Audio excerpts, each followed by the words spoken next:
Y ahora, amigos, os invito a vivir un momento épico, emocionante para la historia de España.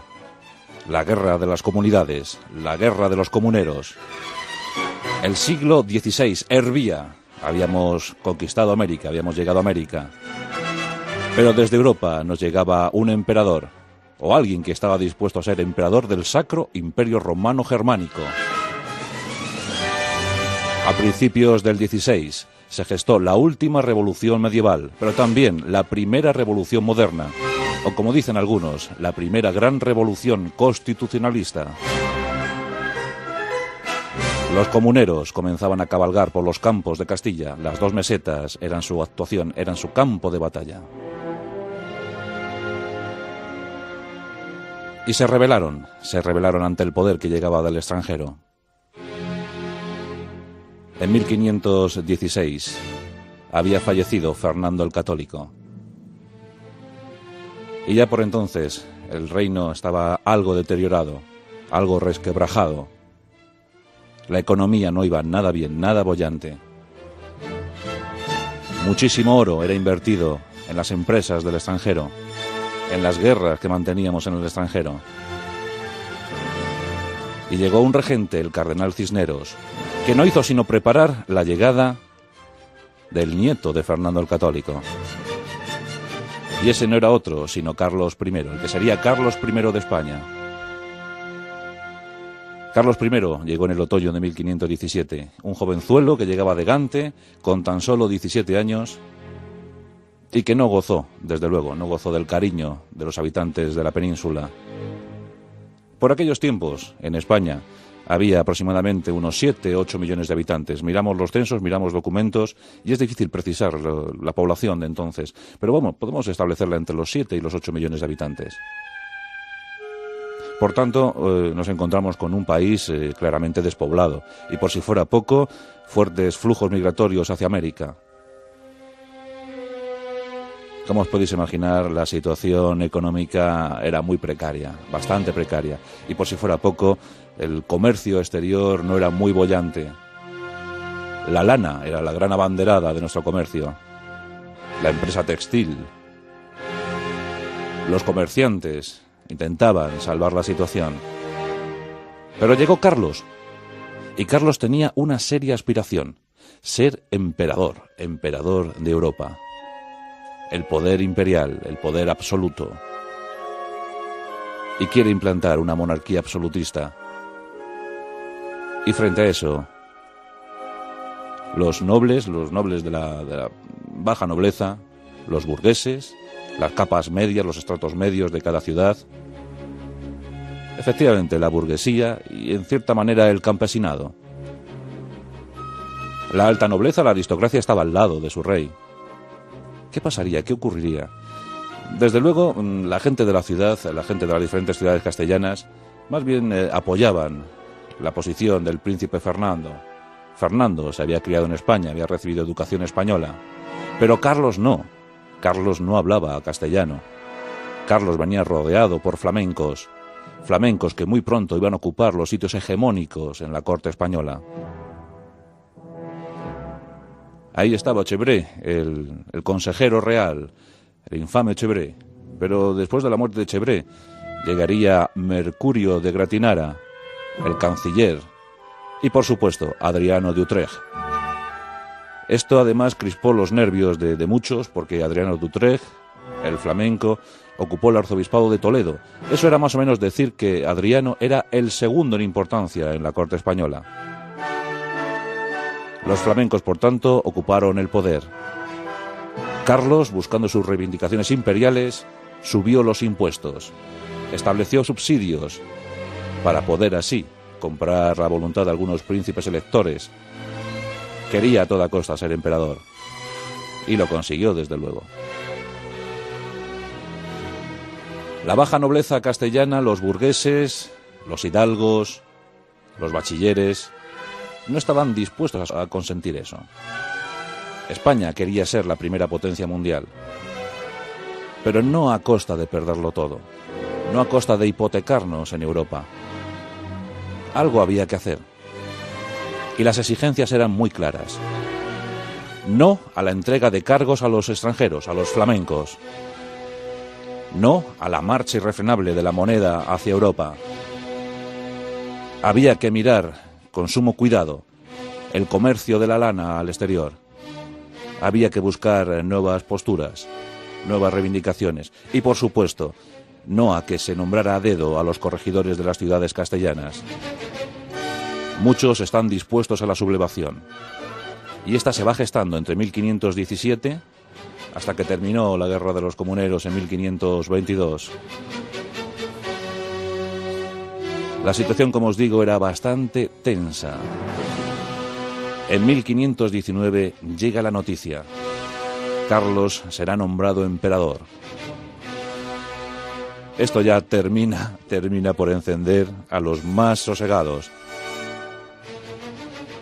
En mayo de 1520, Carlos I marcha para Aquisgrán. Allí recibirá el cargo de emperador. Será desde entonces Carlos I de España y V de Alemania.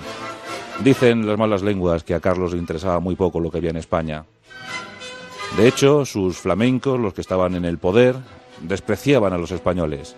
No querían saber nada de los españoles. Les consideraban incultos, de escasa formación, mal preparados. Y eso ya sabéis que siempre nos ha sentado bastante mal. Por tanto, una vez se va Carlos I de España, deja como regente a Adriano de Utrecht, al arzobispo de Toledo, y comienza a encenderse la chispa del levantamiento. Y esa chispa llega en Toledo, en la ciudad de Toledo. Allí se encuentra Juan Padilla. Allí se establecen los primeros pronunciamientos comuneros. La ciudad de Toledo era una de las más importantes del país. Juan Padilla se encuentra con su mujer, María Pacheco. La ciudad es muy fuerte. Y aquel estímulo de Toledo empieza a recorrer como la pólvora todas las capitales de Castilla. Y Segovia se incorpora al levantamiento. Y llegan otras: Ávila, Palencia, Zamora, Toro, Medina del Campo, Medina de Río Seco, Guadalajara, Cáceres. Muchísimas. Se puede decir que el levantamiento comunero hay que centrarlo sobre todo en las dos mesetas, lo que es Castilla, y bueno, pues en algunas zonas, pero bueno, apenas, con muy poca importancia. Por tanto, las acciones a partir de ahora se van a centrar en 3 puntos. En el norte, Burgos, la decisiva Burgos, la gran capital comercial de Castilla. En el centro de Castilla, en torno a Valladolid, tendremos también muchas operaciones militares. Y por supuesto Toledo, que se mantendrá como reducto inexpugnable hasta el 3 de febrero de 1522, en el que caerá. Algunos nobles se suman al levantamiento. Parece que nadie les puede parar. En ese momento el ejército real, el ejército de los imperiales, los afines a Carlos I están bastante desorganizados y con falta de recursos. Recursos humanos llegarán desde Navarra, recursos económicos llegarán desde Portugal.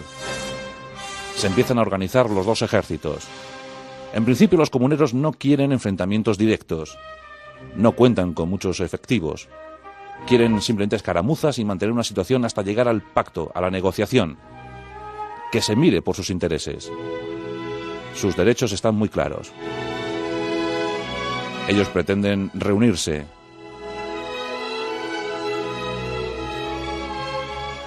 Y establecen una Junta Santa. Y el epicentro de esa Junta Santa es Ávila. Allí se produce un hecho. Y es que el antiguo corregidor, llamado Rodrigo de Tordesillas, es sacado de la sala donde se han reunido los comuneros, sacado a patadas y al día siguiente ahorcado. Es una postura clara y muy diáfana. Los comuneros ya saben lo que quieren. Y desde entonces los imperiales también. Y comienzan los enfrentamientos. Idas y venidas. Más ciudades se van sumando. La Junta Santa ya tiene 15 ciudades. Miles de hombres están levantados en armas. Y las batallas están a punto de llegar, desgraciadamente para todos. Los imperiales toman algunas ciudades. Pero Juan Padilla, y ya con sus aliados, con sus amigos, ahí estaba Juan Bravo, el corregidor de Segovia, Ahí estaba Francisco Maldonado desde Salamanca. Y otros, por ejemplo, el obispo de Zamora, Antonio de Acuña. Aunque Antonio de Acuña más bien pretendía una guerra particular. Él ambicionaba el arzobispado de Toledo. Sabía que el que tuviera el arzobispado de Toledo sería el segundo en importancia en el país. Y de Acuña quiere tener ese arzobispado. Por eso centra sus operaciones militares en aquella zona. El conde de Salvatierra, uno de los pocos nobles que se incorporaron al levantamiento comunero, el conde de Salvatierra hostigó la zona norte, la zona de Burgos, hasta prácticamente el fin de las hostilidades. Idas y venidas, enfrentamientos. Juan Padilla se acerca a Tordesillas, ahí se encuentra Juana, la reina madre. Ahí estaba Juana, la madre de Carlos I. Juan Padilla quiere que Juana sea reina.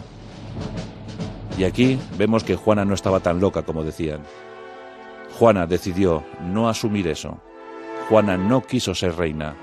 Juana desestimó la posibilidad y con eso evitó un enfrentamiento cruel y sangriento, un enfrentamiento civil que hubiese dado al traste con la vida de muchos españoles. ¿Decidió bien Juana? Pues la historia nos ha dicho que sí. Aún así, el centro de operaciones pasa a Tordesillas. Los comuneros cada vez tienen más importancia, cada vez son más numerosos. Las ciudades siguen apuntándose. Parece que algo va a ocurrir. Carlos I se encuentra en el extranjero. Y bueno, en principio, viendo que tiene varias sublevaciones, porque además de los comuneros estaban las germanías en Valencia, pues decide bajar los impuestos, pensando que era un simple problema local. Pero no, la cosa era más grande, la cosa iba más allá. Los comuneros quieren que los corregidores sean elegidos a propuesta de ellos, que cada alcalde sea elegido por el pueblo. Por eso se dice que es el primer levantamiento constitucionalista. La Constitución contra la monarquía, contra el poder real. Y por si fuera poco, los campesinos se suman al levantamiento. Esto es difícil para los comuneros porque los altos nobles, los aristócratas, entienden que su poder se ve amenazado. Los campesinos, más que luchar contra Carlos I, luchan contra los señores que dominan los territorios que cultivan. Y esto es grave. Por tanto, los nobles que estaban muy bien preparados y con ejércitos preparados y dispuestos, se suman al esfuerzo de Carlos. ¿Qué ocurrirá? Muy sencillo. En diciembre, los imperiales toman Tordesillas. En una batalla tremenda e impactante, Tordesillas ha caído. Pero llega enero. Los comuneros estaban muy lejos todavía de ser vencidos. Y miles de hombres se preparan para el gran combate. Había una posición que había que tomar. Torrelobatón. Torrelobatón era importante, era vital, era una fortaleza inexpugnable. Pero Juan Padilla logra someter a la guarnición y se hace con Torrelobatón. Y allí se fortifica, allí se prepara. Los imperiales reciben una nueva victoria. Y esa no es otra, sino que el levantamiento de Burgos se ve sofocado rápidamente. Los comuneros no llegan a tiempo para ayudar a ese levantamiento. Y por tanto el frente de Burgos cae estrepitosamente. Burgos cambia de bando. El conde de Salvatierra queda operando por la zona, pero ya muy menguado en cuanto a fuerzas.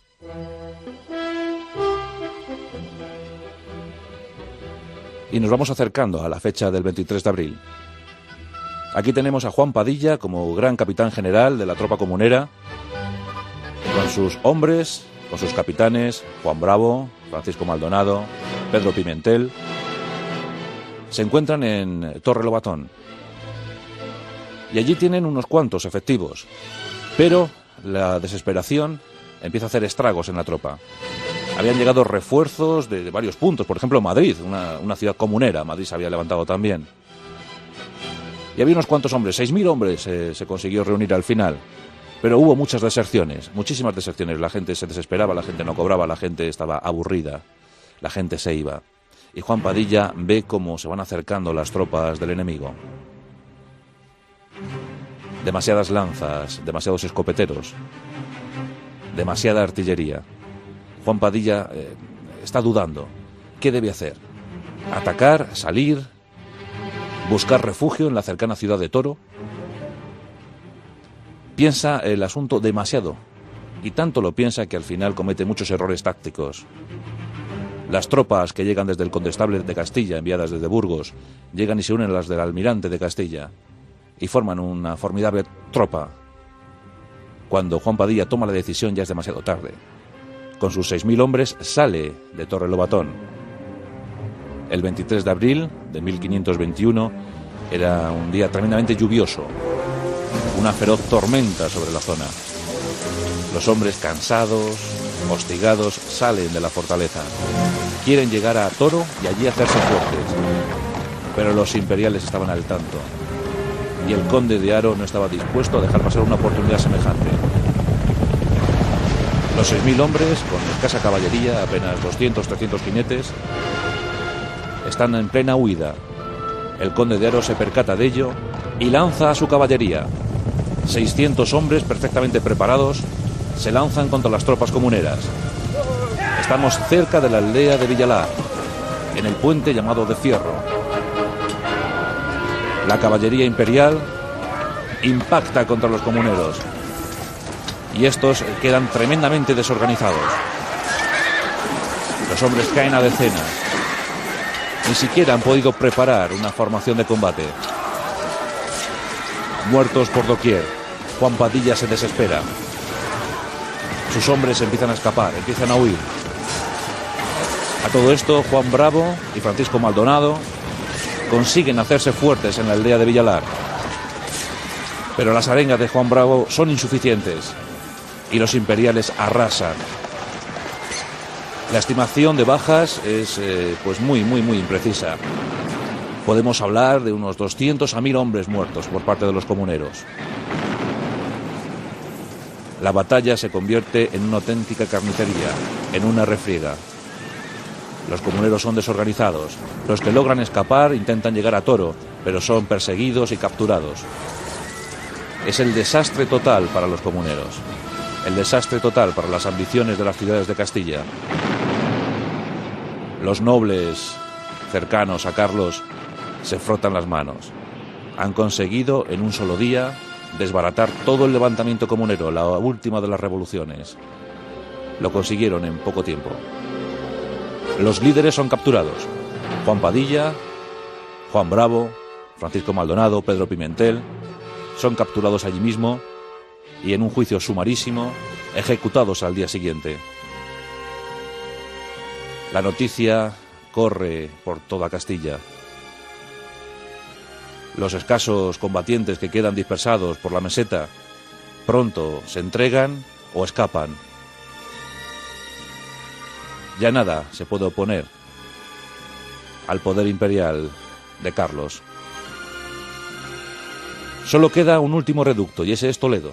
La mujer de Juan Padilla, María Pacheco, se refugia allí con sus últimos leales y logra aguantar hasta el 3 de febrero de 1522, donde ya agobiada por la falta de provisiones, de falta de municiones, la falta de efectivos, escapa, se esconde y escapa a Portugal, donde acabará sus días. María Pacheco, una auténtica heroína, llamada por todos la Leona de Castilla. Dicen que más dura y más fuerte, con más carácter que su propio marido, Juan Padilla.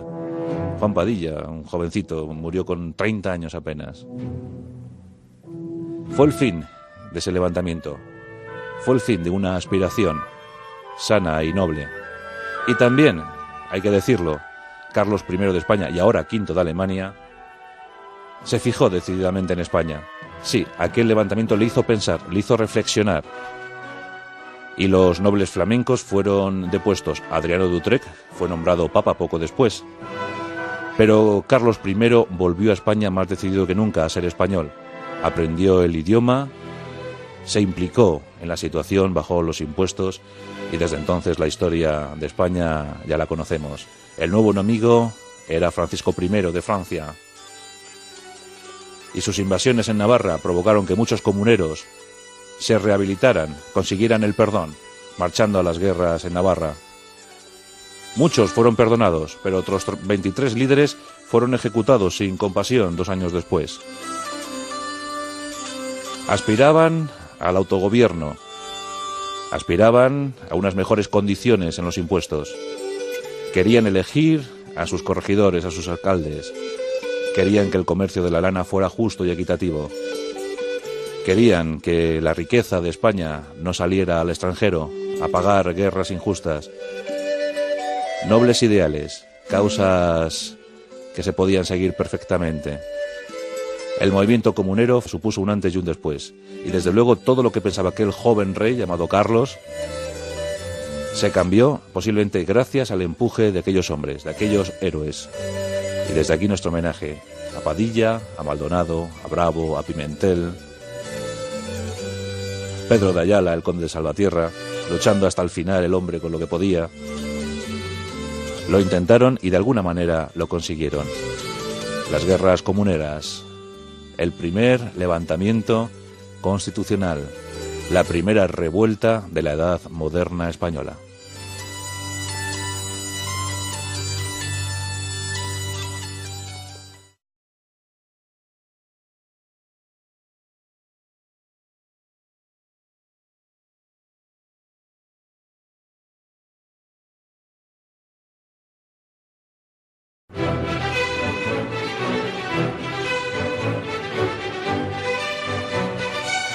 Y ahora, amigos, os invito a vivir un momento épico, emocionante para la historia de España. La guerra de las comunidades, la guerra de los comuneros. El siglo XVI hervía. Habíamos conquistado América, habíamos llegado a América. Pero desde Europa nos llegaba un emperador, o alguien que estaba dispuesto a ser emperador del Sacro Imperio Romano Germánico. A principios del XVI se gestó la última revolución medieval, pero también la primera revolución moderna, o como dicen algunos. Pero llegó Carlos, y Carlos tenía una seria aspiración: ser emperador, emperador de Europa. El poder imperial, el poder absoluto. Y quiere implantar una monarquía absolutista. Y frente a eso, los nobles de la baja nobleza, los burgueses, las capas medias, los estratos medios de cada ciudad, efectivamente la burguesía y en cierta manera el campesinado. La alta nobleza, la aristocracia estaba al lado de su rey. ¿Qué pasaría? ¿Qué ocurriría?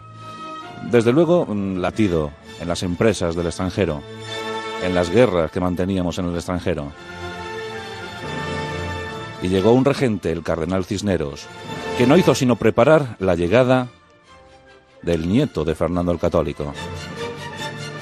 Y ese no era otro, sino Carlos I, el que sería Carlos I de España. Carlos I llegó en el otoño de 1517, un jovenzuelo que llegaba de Gante, con tan solo 17 años, y que no gozó, desde luego, no gozó del cariño de los habitantes de la península. Por aquellos tiempos, en España, había aproximadamente unos 7 u 8 millones de habitantes. Miramos los censos, miramos documentos, y es difícil precisar la población de entonces. Pero bueno, podemos establecerla entre los 7 y los 8 millones de habitantes. Por tanto, nos encontramos con un país claramente despoblado, y por si fuera poco, fuertes flujos migratorios hacia América. Como os podéis imaginar, la situación económica era muy precaria, bastante precaria, y por si fuera poco, el comercio exterior no era muy boyante. La lana era la gran abanderada de nuestro comercio, la empresa textil. Los comerciantes intentaban salvar la situación. La primera gran revolución constitucionalista. Los comuneros comenzaban a cabalgar por los campos de Castilla. Las 2 mesetas eran su actuación, eran su campo de batalla. Y se rebelaron ante el poder que llegaba del extranjero. En 1516 había fallecido Fernando el Católico. Y ya por entonces el reino estaba algo deteriorado, algo resquebrajado. La economía no iba nada bien, nada boyante. Muchísimo oro era invertido